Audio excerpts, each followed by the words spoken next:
como que pensar que todo estaba retrasándose. Lo que pasa es que un poco mi computadora como se quedó prendida, se quedó como congelada y batalló para que volviera a agarrar la onda. No se preocupe, hermano, adelante.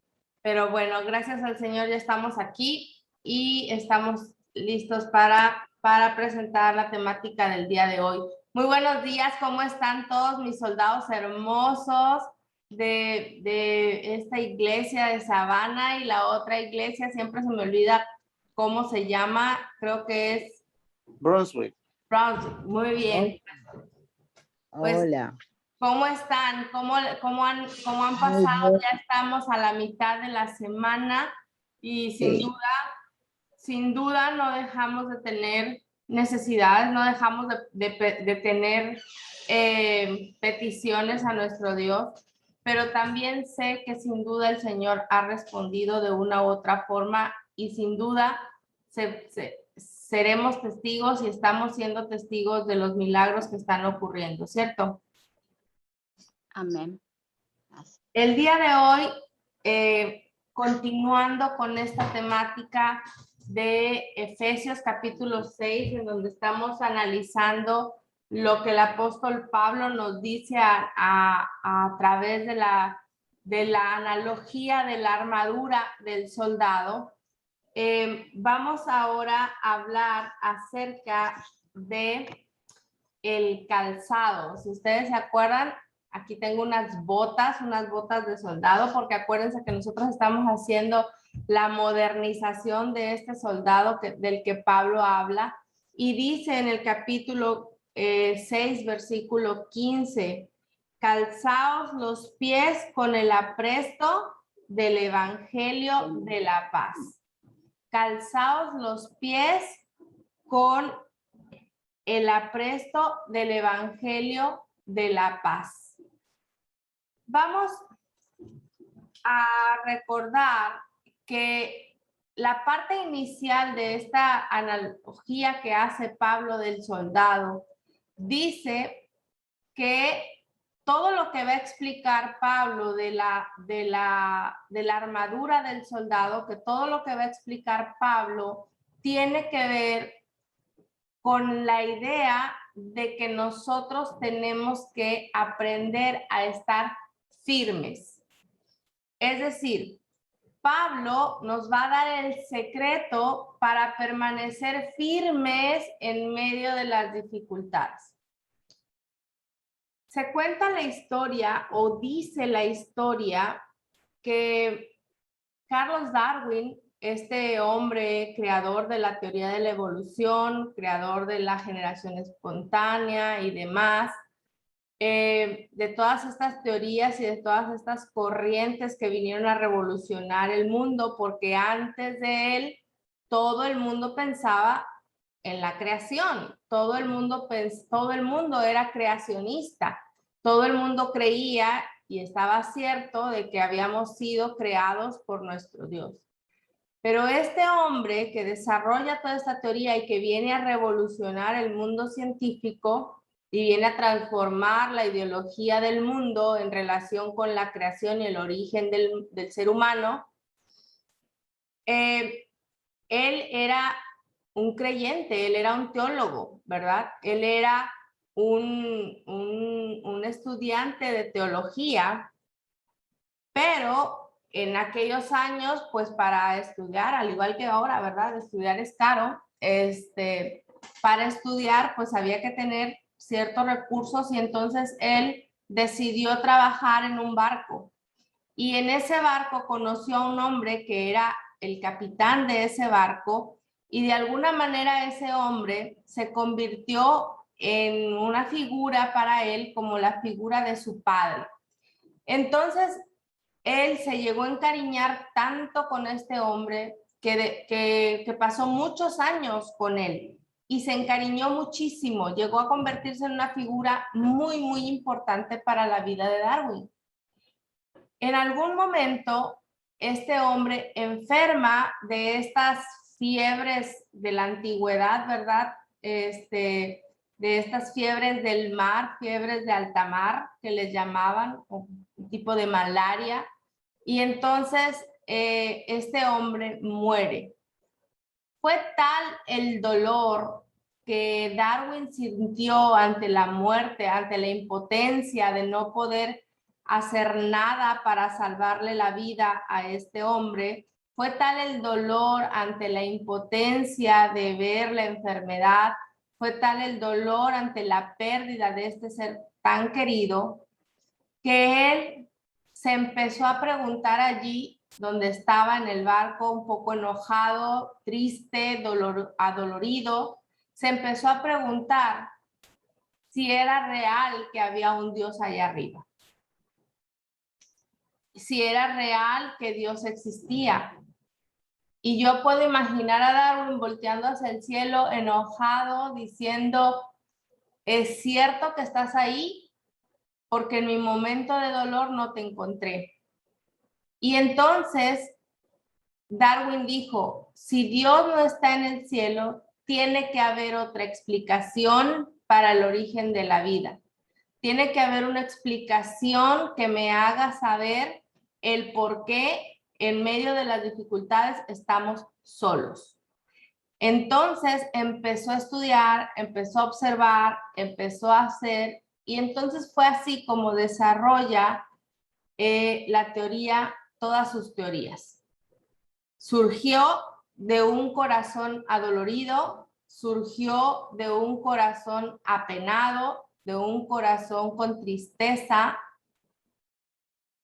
Todo este movimiento, toda esta ideología, este ateísmo surge de ese corazón adolorido.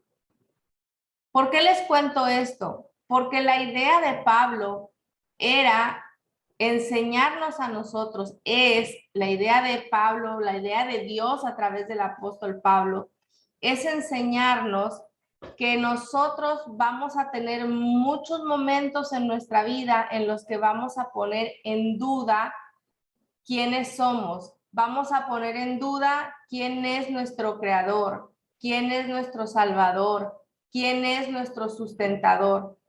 Muchos momentos en nuestra vida habrá en los que vamos a poner en tela de juicio si Dios realmente está con nosotros. Muchos momentos de nuestra vida habrá en los que nosotros vamos a poner en duda si somos realmente salvos. Muchos momentos de nuestra vida habrá en los que vamos a tambalear nuestra fe. Vamos a tambalear nuestras creencias, vamos a tambalear quiénes somos como cristianos.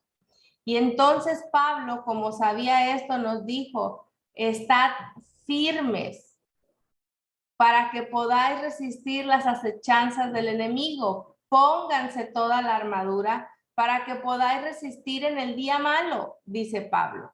Entonces, en esa base que sienta Pablo para explicar el por qué las piezas de esta armadura son tan importantes, llegamos al punto del calzado, el calzado del evangelio. Dice Pablo, pónganse el calzado, las sandalias en aquel momento para los soldados romanos, del apresto del evangelio de la paz. Muchas veces hemos escuchado que en esta analogía lo que nos está invitando Pablo es que nos pongamos los zapatos del evangelio para salir a predicar el evangelio. Pero también lo que Pablo nos está diciendo en esta analogía del calzado tiene que ver que para los soldados romanos, para los soldados, ponerse estas canilleras, que era una especie de canilleras, estas sandalias, estas canilleras, estas botas en el caso de los soldados modernos, que son altas, esas botas altas tienen el objetivo de que cuando el soldado se pare, se plante en posición de batalla, no se mueva, se mantenga firme, se pueda mantener en una postura que sea muy difícil que pierda el equilibrio. Por eso es que estas botas, en primer lugar, son un tanto pesadas. En segundo lugar, son altas para darle firmeza al pie, de tal manera que cuando el soldado se plante sobre la tierra, no importa la calidad del terreno, el soldado se mantenga firme, se mantenga de pie, que no se caiga. Imagínense ustedes en el tiempo de Jesús, en el tiempo en el que Pablo escribe, que los soldados hubieran estado descalzos, sin zapatos. O imagínense ahora mismo que los soldados se van allá a Afganistán y se van descalzos, se van sin zapatos o se van con unas chanclitas, ¿verdad? ¿Cómo les iría en medio de la tormenta? ¿Cómo les iría en medio de ese suelo árido, en medio de ese suelo caliente que es el suelo del desierto? ¿Cómo les iría en medio de ese suelo escabroso? ¿Cómo les iría en medio de ese suelo que tiene espinas muchas veces, que tiene rocas, que tiene piedras? ¿Cómo les iría si estuvieran descalzos? Ciertamente pondrían en tela de juicio si pueden resistir la batalla. Por eso Pablo dice, pónganse los calzados porque necesitan estar firmes. Necesitan que cuando ustedes vayan pisando el terreno áspero que es este mundo, el terreno no allanado que es esta vida, este terreno que está lleno de rocas, lleno de espinas, que está caliente por el sol, este terreno, ustedes, a pesar de la calidad del terreno, a pesar de cómo esté el terreno esté feo, esté caliente, esté congelado, no importa la calidad del terreno, ustedes estén firmes, ustedes puedan dar pasos seguros. Y entonces Pablo dice, la única forma de que como ustedes cristianos puedan dar pasos seguros, pasos firmes, es que conserven en su corazón el evangelio, porque el verdadero evangelio significa que Jesús vino a esta tierra, que Jesús, ¿cuál era el evangelio de la paz? ¿Cuál eran las buenas nuevas? Cuando Jesús nació, los ángeles vinieron a los pastores y les dijeron, he aquí tenemos buenas nuevas para ustedes, que ha nacido hoy en la ciudad de David un Salvador que es Cristo el Señor. Las buenas nuevas del evangelio o el evangelio es que Jesús vino a esta tierra, que Jesús vino para salvación de nuestros pecados, que Él nos salvó, nos redimió y que por su sangre nosotros somos salvados. Ese es el verdadero evangelio. Y nosotros necesitamos conservar la esencia del evangelio, conservar la certeza de que Jesús vino a este mundo, la certeza de que Jesús vino y murió por nosotros, la certeza de que nosotros ahora somos salvos y entonces podemos tener paz en el corazón.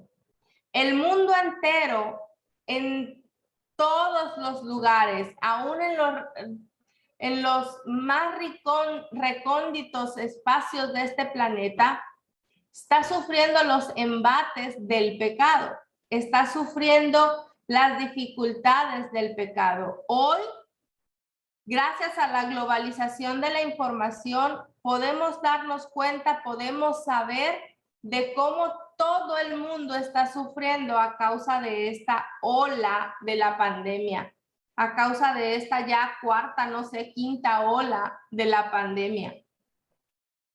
Todo el mundo está sufriendo, pero no solamente está sufriendo de la pandemia.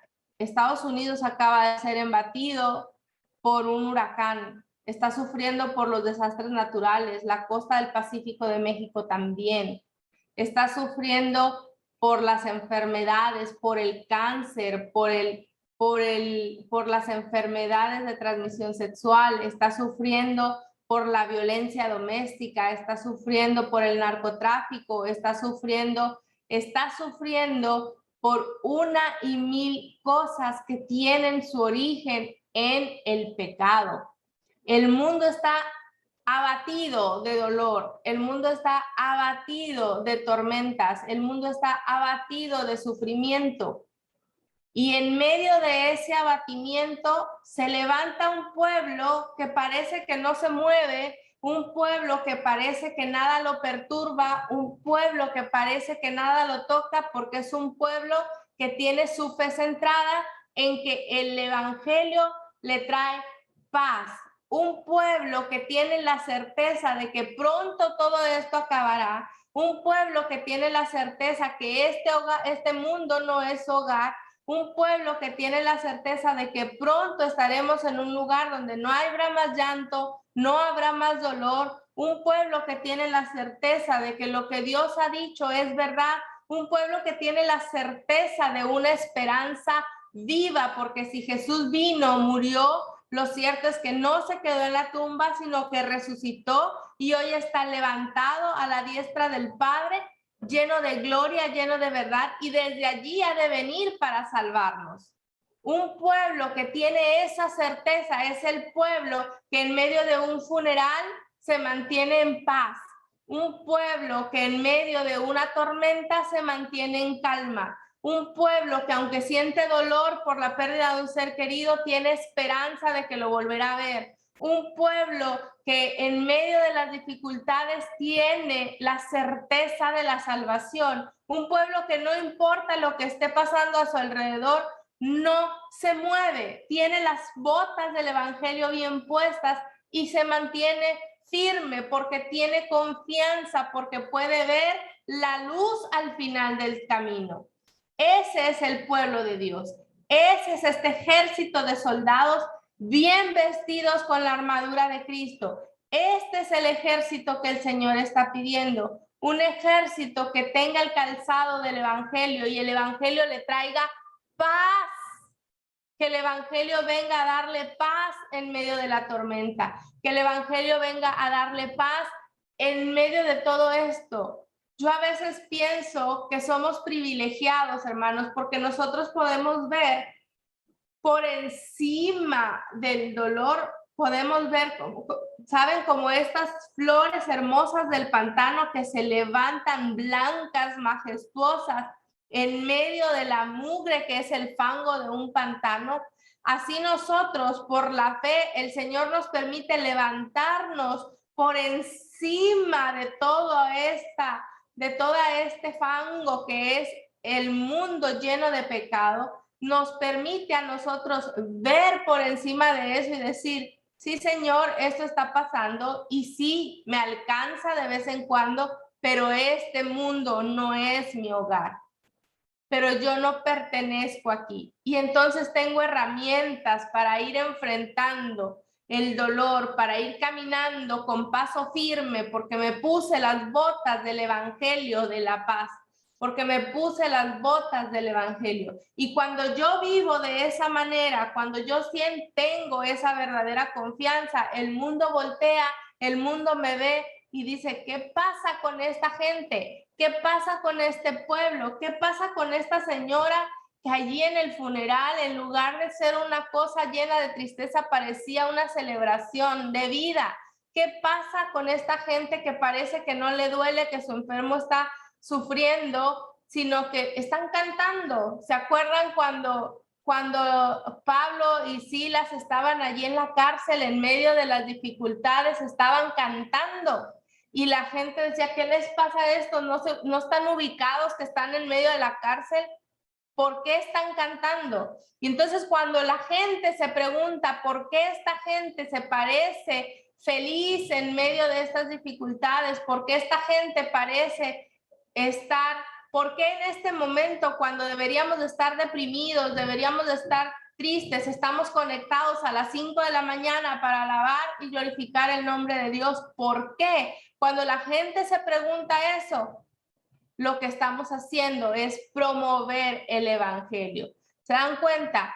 Si bien es cierto, es necesario que hagamos todos los esfuerzos evangelísticos para predicar la palabra de Dios, lo cierto es que si cada uno de nosotros tuviéramos bien puestos los zapatos, el calzado del Evangelio de la paz, seríamos un testimonio de vida y no habría falta, no habría necesidad de tener campañas evangelísticas, porque nosotros seríamos un testimonio vivo, seríamos un vivangelismo. La gente vería en nosotros el testimonio de lo que es caminar con Cristo, y eso sería suficiente para que el mundo entero quisiera participar del Evangelio de la paz. Miren lo que dice este libro de la señora White. Es un extracto del Deseado de todas las gentes y dice: la paz de Cristo nace de la verdad, está en armonía con Dios. El mundo está en enemistad con la ley de Dios. Los pecadores están en enemistad con su Hacedor y como resultado están en enemistad los unos con los otros. Los hombres no pueden fabricar la paz. Los planes humanos para la purificación y elevación de los individuos o de la sociedad no lograrán la paz, porque no alcanza al corazón. El único poder que puede crear o perturbar la paz verdadera es la gracia de Cristo.